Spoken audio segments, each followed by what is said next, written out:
नमस्कार, गिरीश गुप्ता के चैनल में आपका स्वागत है। आज बात करते हैं वडोदरा गुजरात बेस्ड एक इंजीनियरिंग कंपनी की, और ये कंपनी क्रायोजेनिक टैंक्स बनाती है। तो आज की वीडियो में जानेंगे कि क्रायोजेनिक टैंक्स क्या होता है, किस तरीके से ये बनाती है, कहाँ ये काम आते हैं, और आगे आने वाली जो ग्रीन एनर्जी की जो टेंडेंसी है पूरे देश में या पूरे विश्व में, उससे इस कंपनी को किस प्रकार लाभ हो सकता है। तो इस कंपनी के बिजनेस मॉडल के अध्ययन का अनुरोध हमें महेश पटेल साहब से प्राप्त हुई है, और इस कंपनी का नाम है आइनॉक्स इंडिया लिमिटेड। पहले जान लेते हैं कंपनी के इतिहास के बारे में। तो इस कंपनी की स्थापना 1976 में हुई, और उस समय इस कंपनी का नाम बड़ौदा ऑक्सीजन लिमिटेड था। 1987 में इस कंपनी ने नाम बदल लिया और आइनॉक्स इंडिया कर दिया। 2015 में कंपनी को प्राइवेट लिमिटेड कंपनी के रूप में कन्वर्ट कर दिया गया। 2022 में पुनः इस कंपनी को पब्लिक लिमिटेड में कन्वर्ट कर दिया गया। दिसंबर 2023 में कंपनी का आईपीओ आया, और ये जो आईपीओ है ये 660 रुपये पे आया। अब इसका भाव लगभग 1170 रुपये है। तो 2 साल में ये जो शेयर है ये लगभग 1.8x हो गया है।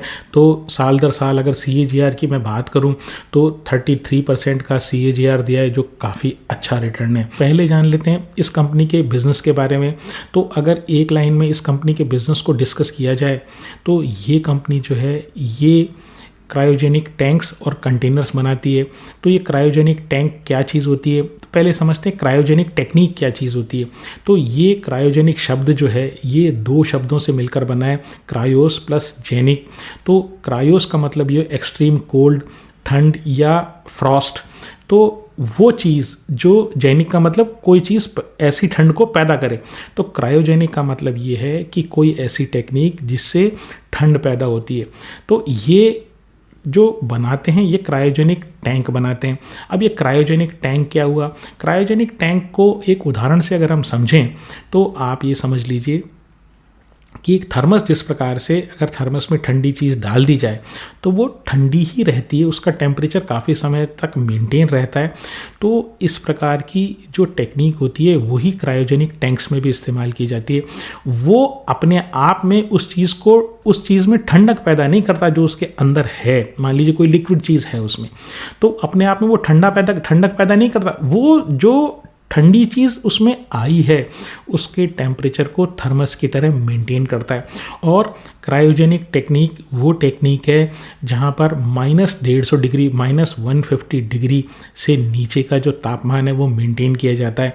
यानी कि आप ये समझ लीजिए बर्फ़ जो होती है उसका जो टेम्परेचर होता है वो 0 डिग्री होता है, या पानी से जो बर्फ़ बनाई जाती है उसके लिए 0 डिग्री टेम्परेचर तक उसको ले जाना पड़ता है, और वहाँ से भी नीचे 150 डिग्री तक जो टेम्परेचर हम क्रिएट करते हैं वहाँ पर उन टेक्निक्स को क्रायोजेनिक टेक्निक बोलते हैं।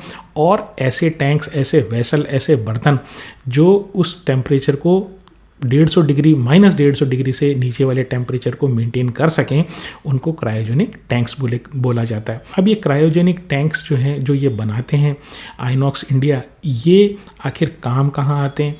तो देखिए ये जो है लिक्विड गैसेस को, यानी गैसेस जो होती हैं उनको लिक्विफाई करके, उनको तरल पदार्थ में बदलकर उनके ट्रांसपोर्टेशन में और स्टोरेज में काम आते हैं। अब आप पूछेंगे कि भाई ऐसा क्यों है कि इन गैसेस का जो ट्रांसपोर्टेशन है गैस फॉर्म में नहीं कर सकते या पाइपलाइन के थ्रू नहीं कर सकते, तो और इनके लिए क्रायोजेनिक टैंक्स की क्या आवश्यकता है। तो देखिए उसका रीज़न ये है कि जब आप किसी गैस को तरल फॉर्म में ले लेते हैं, तरल फॉर्म में कन्वर्ट कर देते हैं, तो उसकी हैंडलिंग आसान हो जाती है।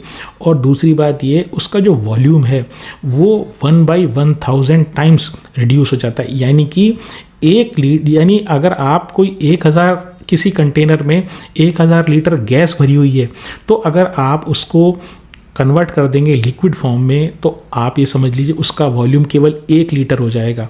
तो इतनी ज़बरदस्त उसका कंप्रेशन या उतना छोटा वॉल्यूम हो जाता है, तो उसको हैंडलिंग आसान होती है, उसका ट्रांसपोर्टेशन आसान होता है, और उसकी जो इकोनॉमिक कॉस्ट होती है, ट्रांसपोर्टेशन की जो कॉस्ट होती है, हैंडलिंग की जो कॉस्ट होती है, वो भी काफ़ी कम हो जाती है।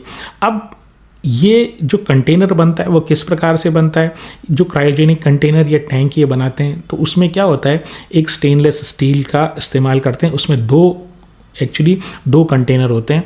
तो ऑर्डिनरी स्टेनलेस स्टील नहीं होता है, क्योंकि ऑर्डिनरी स्टेनलेस स्टील जो होता है ना, वो लोअर टेम्परेचर पर 150 डिग्री टेम्परेचर से नीचे जब टेम्परेचर चला जाता है तो वो क्रैक होने लग जाता है। तो एक स्पेशली बना हुआ स्टेनलेस स्टील होता है। इसका एक अंदर का कंटेनर होता है और एक बाहर का कंटेनर होता है। अंदर का कंटेनर में आप कोई भी लिक्विड रख सकते हैं जो एक्चुअली उसको होल्ड करने के काम आता है, और जो आउटर कंटेनर होता है वो उसको कवर करता है अंदर वाले कंटेनर को, और उसके जो बीच की एयर है उसको निकाल दिया जाता है। बिल्कुल थर्मस जैसी चीज़ है, आप बिल्कुल ये समझ लीजिए। और वहाँ पर कुछ इंसुलेटिंग, जो बीच का गैप बचा वहाँ पे एक इंसुलेटिंग मटेरियल डाल दिया जाता है, ताकि जो कोई हीट है वो एस्केप नहीं हो, या बाहर से हीट जो है ना वो अंदर नहीं आए। तो ये बेसिकली कंस्ट्रक्शन का, इसका जो क्रायोजेनिक टैंक्स का बेसिक कंस्ट्रक्शन है। अब ये जो कंपनी है ये क्रायोजेनिक टैंक्स के अलावा भी काफ़ी सारी चीज़ें बनाती है, लेकिन आप ये समझ लीजिए मूल रूप में जो इसका बिजनेस है वो इसी प्रकार का है कि ऐसी चीज़ें ये बनाती है जो गैसेस को लिक्विड फॉर्म में ट्रांसपोर्ट, हैंडल और स्टोर कर सके।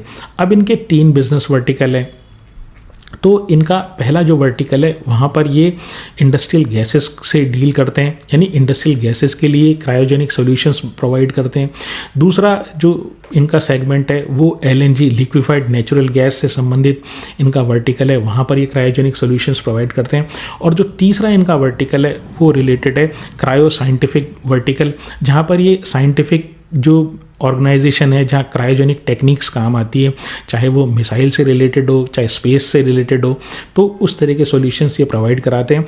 इसके अलावा ये जो इनका जो चौथा सेगमेंट है उसमें ये जो अपने क्रायोजेनिक टैंक्स की रिपेयर, मेंटेनेंस, जो जिसको OMC बोलते हैं ना, वो भी लेते हैं मेंटेनेंस के लिए, जो रेगुलर मेंटेनेंस होती है, और फी बेस्ड जो मेंटेनेंस होती है, एनुअल मेंटेनेंस, तो वो भी ये करते हैं। एक एक करके इन सेगमेंट्स को डिस्कस करते हैं, कितना रेवेन्यू किस सेगमेंट से आता है, कितना % रेवेन्यू किस सेगमेंट से आता है। जो पहले सेगमेंट को डिस्कस करें तो इंडस्ट्रियल गैसेस से रिलेटेड सेगमेंट है, और Q2 FY26 में इनका जो रेवेन्यू आया वो 57% इस बिजनेस से आया। तो आप ये समझ लीजिए जो मेजर रेवेन्यू इनका आता है वो इंडस्ट्रियल गैसेस सेगमेंट्स में आता है। अब ये इंडस्ट्रियल गैसेस में क्या करते हैं, तो ऑक्सीजन हुआ, नाइट्रोजन हुआ, आर्गन हुआ, हाइड्रोजन हुआ, कार्बन डाइऑक्साइड हुआ, इनके डिफरेंट इंडस्ट्रियल एप्लीकेशंस हैं। हॉस्पिटल्स में ऑक्सीजन काम आती है, इसके अलावा जो हाइड्रोजन, जो ग्रीन हाइड्रोजन में काम आती है, आर्गन जो एक इनर्ट गैस होती है, इंडस्ट्री में काफ़ी उपयोग है। इसी प्रकार से नाइट्रोजन और कार्बन डाइऑक्साइड के भी उपयोग हैं। तो उनको तरल करके, कंटेन करके उनके लिए सॉल्यूशन प्रोवाइड करती है ये कंपनी, क्रायोजेनिक सॉल्यूशन। तो इस सेगमेंट में ये क्रायोजेनिक टैंक्स बनाती है। फिर जो दूसरा जो इनका काम है वो स्टोरेज और ट्रांसपोर्टेशन से रिलेटेड सिस्टम बनाती है, मतलब पंप वगैरह जितनी भी चीज़ें हैं ना, मतलब आपको कहीं स्टोर करनी है एक जगह, और उसको फिर आएगी कहाँ से, वो टैंकर्स, क्रायोजेनिक टैंकर्स के थ्रू कहीं से ट्रांसपोर्ट होके आएगी, तो वो टैंकर बनाते हैं। उसके बाद उसको जब आप टैंकर से निकाल के अपने यहाँ स्टोरेज में डालोगे तो पंप वगैरह, पाइपिंग वगैरह वो भी स्पेशल होती है। तो इस तरीके सारे स्टोरेज सिस्टम, जो कंप्लीट स्टोरेज सिस्टम ये डिज़ाइन करते हैं, उसके बाद ये मैन्युफैक्चर करते हैं और सप्लाई करते हैं।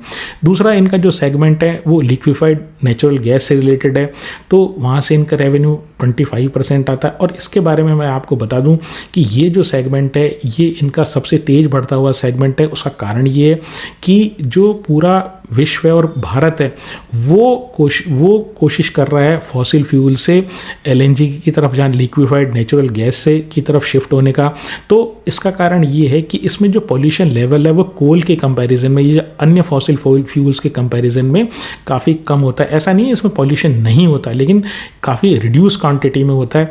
तो कोशिश दुनिया की ये हो रही है कि ये फॉसिल फ्यूल के स्थान पर हम LNG को इस्तेमाल करें। और इस बारे में, LNG के बारे में हमने डिटेल वीडियो की, LNG का कंपोजिशन क्या होता है, किस प्रकार से उसको हैंडल किया जाता है, 2 वीडियोस बनाए थे, एक गेल से related, gas authority of India limited, और दूसरा महानगर गैस लिमिटेड। तो अगर आप चाहें तो वो वीडियोस हमारी प्लेलिस्ट में अवेलेबल है, वो देख सकते हैं। आपको एलएनजी के ट्रांसपोर्टेशन के बारे में काफ़ी जानकारी मिल सकती है। तो एलएनजी के सेगमेंट में ये स्टोरेज बनाते हैं और व्हीकल माउंटेड जो एलएनजी फ्यूल टैंक है, यानी कि अगर कोई गाड़ी एलएनजी के थ्रू चल रही है तो क्रायोजेनिक टैंक उसके साथ लगा कर ये देते हैं ताकि उसकी जो लिक्विफाइड नेचुरल गैस है वो ट्रक चल सके। तीसरा जो है ये एलएनजी बार्ज टैंक्स बनाते हैं। बड़े बड़े जो समुद्री जहाज़ जो होते हैं जहाँ से एलएनजी का ट्रांसपोर्टेशन होता है, उनमें उन कंटेनर्स में भरकर लिक्विड फॉर्म में जो नेचुरल गैस जाती है तो वो कंटेनर भी ये बनाते हैं। तीसरा इनका जो सेगमेंट है वो रिलेटेड है क्रायो साइंटिफिक सेगमेंट। तो ये साइंटिफिक इंस्टीट्यूशंस जो होते हैं तो वहाँ पर ये काम आती है। तो सुपर कंडक्टिविटी की एप्लीकेशंस जिन लेबोरेटरीज़ में होती है तो वहाँ पर ये कंटेनर काम आता है। दूसरा क्रायोजेनिक प्रोपल्शन के काम में, तो जो रॉकेट्स में जो स्पेस के लिए जो छोड़े जाते हैं रॉकेट्स, उनमें जो ईंधन होता है वो लिक्विड फॉर्म में होता है, वो जो गैसेस होती है लिक्विड फॉर्म में होती है, तो वहाँ पर इनके सिस्टम्स काम आते हैं। फिर जो सैटेलाइट लॉन्च फैसिलिटीज़ होती है वहाँ पर कुछ ऐसी रिक्वायरमेंट होती है जहाँ पर आपको एक्सट्रीमली लो टेम्परेचर मेंटेन करना पड़ता है, तो वहाँ पर इनके सिस्टम्स काम आते हैं। अन्य जो एप्लीकेशन है क्रायो साइंटिफिक की, वो आप ऐसा समझ लीजिए एमआरआई में जो मैग्नेट होता है उसको ठंडा करने के काम आता है ताकि वो प्रॉपरली फंक्शन कर सके।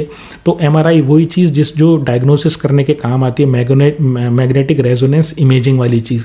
तो ये जो क्रायो साइंटिफिक इनका बिजनेस सेगमेंट है, यहाँ से इनका रेवेन्यू जो आता है 13% आता है। जो एक अन्य इनका सेगमेंट है वो अदर्स का है जिसमें एनुअल मेंटेनेंस वाला काम ये करते हैं। तो जो इन्होंने सिस्टम डिज़ाइन, मैन्युफैक्चर और सप्लाई किए होते हैं तो उसकी जो एनुअल मेंटेनेंस है वो भी ये लेते हैं for a fee of course. तो रेगुलर इनकम इनकी जनरेट होती है, वहाँ से इनका जो रेवेन्यू आता है वो 5% आता है। अब इनकी जो प्रेजेंस है वो एक्सपोर्ट मार्केट में भी प्रेजेंस है और इंडियन मार्केट में भी प्रेजेंस है। एक्सपोर्ट से इनका जो रेवेन्यू आता है वो 57% आता है और डोमेस्टिक से इनका जो रेवेन्यू आता है वो 43% आता है।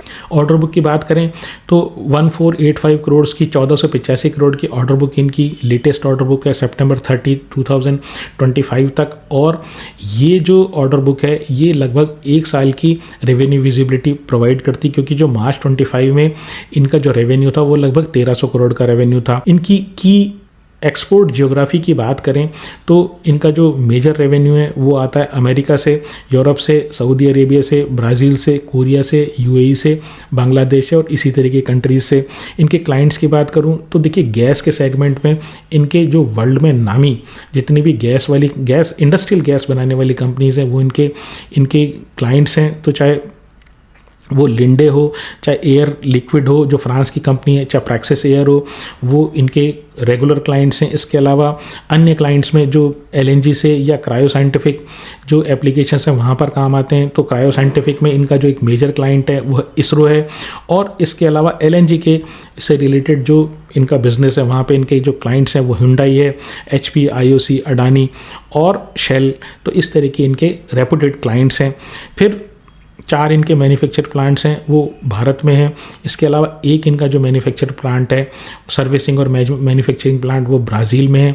सेल्स और मार्केटिंग और स्टोरेज इनका एक ऑफिस जो है वो नेदरलैंड्स में, यूरोप में है। 100 से ज़्यादा कंट्रीज़ में ये एक्सपोर्ट करते हैं और 5000 से ज़्यादा इनके क्लाइंट्स हैं। इनके ग्रोथ ट्रिगर्स की अगर मैं बात करूं तो पहला जो ग्रोथ ट्रिगर है वो ये है कि जो वर्ल्ड है वो बहुत पोटेंशियल देख रहा है ग्रीन हाइड्रोजन में, यानी hydrogen as a green fuel जो है उसकी कैपेसिटी बहुत तेज़ी से पूरे वर्ल्ड में और भारत में लग रही है। लेकिन उसको हैंडल करने के लिए, यानी कि उसको ठंडा करके उसको लिक्विड फॉर्म में चेंज करके और आगे भेजने और इस तरह का जो इंफ्रास्ट्रक्चर है वो अभी इतना डेवलप्ड नहीं है। उसके बगैर हाइड्रोजन लार्ज स्केल पर एक क्लीन फ्यूल हम अडॉप्ट नहीं कर सकते। तो बहुत बड़ा ट्रिगर इस तरह की कंपनी के लिए है। दूसरी चीज़ ये कि भारत में जो नेशनल ग्रीन हाइड्रोजन मिशन है और ईयू और यूएसए में इस तरह की जो ग्रीन हाइड्रोजन को लेके जो पुश है वो एक्सट्रीमली हाई है। तो बहुत ही जल्दी हम ट्रांजिशन करेंगे जो फॉसिल फ्यूल से क्लीनर फ्यूल्स की तरफ, स्पेशली हाइड्रोजन की तरफ। तो इनके लिए ग्रोथ ट्रिगर है। दूसरी बात ये कि जो LNG है उसकी तरफ भी सरकारों का ध्यान है, क्योंकि जब तक अन्य ऑल्टरनेटिव लार्ज स्केल पे फ्यूल जैसे ग्रीन हाइड्रोजन फ्यूल है उसकी टेक्नोलॉजी और इंफ्रास्ट्रक्चर पूरी तरह डेवलप नहीं हो जाता, तब तक जो गवर्नमेंट्स हैं वो अन्य जो लेस पोल्यूटिंग फ्यूल्स हैं जैसे LNG हुआ उसकी तरफ फोकस कर रही है। ऐसा एक अनुमान है कि 2040 तक जो प्रेजेंट LNG की डिमांड है उससे 1.6x डिमांड हो जाएगी। तो उसके लिए भी आपको उस LNG को लिक्विफाइड नेचुरल गैस है, लिक्विड में के फॉर्म में है, तो उसको हैंडल करने के लिए आपको क्रायोजेनिक टैंक्स की आवश्यकता पड़ेगी। तो इनके लिए बहुत बड़ी अपॉर्चुनिटी आगे आने वाले समय में है। तो स्ट्रेंथ की बात करूं तो देखिए भारत में क्रायोजेनिक टैंक सेगमेंट में ये मार्केट लीडर है। इसके अलावा ये अन्य इसी तरह के कुछ और उत्पाद भी बनाते हैं, वहाँ पर भी काफ़ी अच्छा इनका मार्केट शेयर है। तो जो क्रायोजेनिक टैंक्स हैं उसके मामले में इनका भारत में 75% शेयर है। बहुत ही स्ट्रॉन्ग प्रमोटर इनके हैं और जिस भी सेक्टर में ये हैं इनके जो प्रमोटर उसमें उनकी परफॉर्मेंस काफ़ी अच्छी है। और पहले भी 1976 से ये इस कंपनी में जब भी प्रॉब्लम आई है तब इनके प्रमोटर्स ने इस कंपनी में अपनी बैकिंग दी है, यानी कि अगर कोई डेट वगैरह आया है तो उसको मैनेज करके कैसे न कैसे करके उस कंपनी को मुसीबत से उबारा है। और आज भी प्रमोटर के पास 75% है इस कंपनी में। दूसरी बात ये रेपुटेड इनके क्लाइंट्स हैं। तीसरी बात ये कि स्ट्रॉन्ग सेक्टर टेलविंड है, यानी फ्यूचर जो है ना वो ब्राइट है। और चौथी बात ये बैरियर्स टू एंट्री काफ़ी हाई है, क्योंकि हर आदमी क्रायोजेनिक टैंक्स जैसी टिपिकल चीज़ बना नहीं सकता, क्योंकि बहुत सारे सर्टिफिकेशन चाहिए, स्पेशलाइज्ड काम चाहिए, स्पेशलाइज्ड काम है, स्पेशलाइज्ड आदमी चाहिए, टेक्निक चाहिए, मटेरियल चाहिए और फिर क्लाइंट का विश्वास चाहिए। वीकनेस की बात करूं तो सबसे बड़ी वीकनेस इनकी ये है कि इंटरनेशनल मार्केट में इनको अन्य जो क्रायोजेनिक टैंक्स और स्टोरेज सिस्टम और इंफ्रास्ट्रक्चर बनाने वाली जो कंपनीज हैं वहाँ से स्ट्रॉन्ग कंपटीशन फेस करना पड़ता है। और जैसा कि मैंने वीडियो में बताया पहले कि 57% जो 57% जो इनका रेवेन्यू आता है वो एक्सपोर्ट से आता है। दूसरी वीकनेस ये है कि ये जो कंपनी है ये डिपेंडेंट है, इसका भाग्य डिपेंडेंट है एंड यूज़र इंडस्ट्री के ऊपर, यानी जैसे ऑयल एंड गैस इंडस्ट्री हुई और इस तरह के जो ग्रीन फ्यूल वाली जो एनर्जी कंपनीज हुई वहाँ पर। तो जब तक वो कंपनीज अपना परफॉर्मेंस, यानी कि उनमें अगर कोई डाउन टर्न आता है तो इस कंपनी को भी ऑब्वियसली इम्पैक्ट पड़ेगा। वो जब तक नया कैपेक्स नहीं करेंगी, नए टैंक्स की डिमांड नहीं करेंगी, तब तक ये कंपनी क्या करेगी। लेकिन आप ये समझ लीजिए फ़िलहाल जो आने वाला समय है वो ग्रीन फ्यूल्स की तरफ जा रहा है। ट्रांसपोर्टेशन जो है वो लिक्विड गैसेस का वो बड़ा पॉपुलर होता जा रहा है, क्योंकि टेक्निक इसकी आसान होती जा रही है। तो फ्यूचर तो फिलहाल ऐसा लगता है कि अच्छा ही है इनका। मार्केट कैप की बात करूं तो 10,600 करोड़ का इनका मार्केट कैप है। डेट टू इक्विटी नेग्लिजिबल है, हर 100 रुपये की इक्विटी पर 10 रुपये का कर्जा है। ROE जो है वो बहुत ही अच्छा है 29%। P जो है वो 44% है, मेरे नज़र में थोड़ा सा हायर साइड में है। 3 साल की सेल जो है 19% बढ़ी है। 3 साल का जो क्यूमुलेटिव प्रॉफिट है साल दर साल वो 20% बढ़ा है। प्रमोटर के पास 75% होल्डिंग और काफ़ी समय से 75% इनके पास होल्डिंग है। FII के पास 7% है, 7% और DII के पास भी 7% ही है। पब्लिक के पास मात्र 11% है और लगातार पब्लिक की जो होल्डिंग है ना वो कम होती जा रही है। नंबर ऑफ शेयर होल्डर्स जो हैं वो कम होते जा रहे हैं, जो इस बात का इंडिकेशन है कि यहाँ से जो रिटेल इन्वेस्टर है ये निकलते जा रहे हैं। ओवरऑल अगर मैं बात करूँ तो आप ये समझ लीजिए अपनी तरह की यूनिक कंपनी है। ये भारत में कम से कम लिस्टेड स्फीयर में इस तरह की कोई कंपनी है नहीं। 75% से ज़्यादा इनका मार्केट शेयर है, स्ट्रॉन्ग प्रमोटर हैं। तो आप ये समझ लीजिए कि ये जो है ये लंबी रेस का घोड़ा है। तो आप कभी भी इस मार्केट ड्रिवन कोई करेक्शन आए तो वहाँ पर आप इसकी परफॉर्मेंस चेक करें और उसके बाद अपने फाइनेंशियल एडवाइज़र से पूछें कि भाई इस शेयर में मुझे करना क्या है, खरीदने या बेचने की। हमेशा की तरह इस शेयर में या किसी अन्य शेयर में मेरी कोई राय है नहीं। अगर आपको मेरा प्रयास पसंद आया तो चैनल को सब्सक्राइब करें, वीडियो को लाइक करें और शेयर करें। आज के लिए इतना ही। नमस्कार, धन्यवाद, जय हिंद।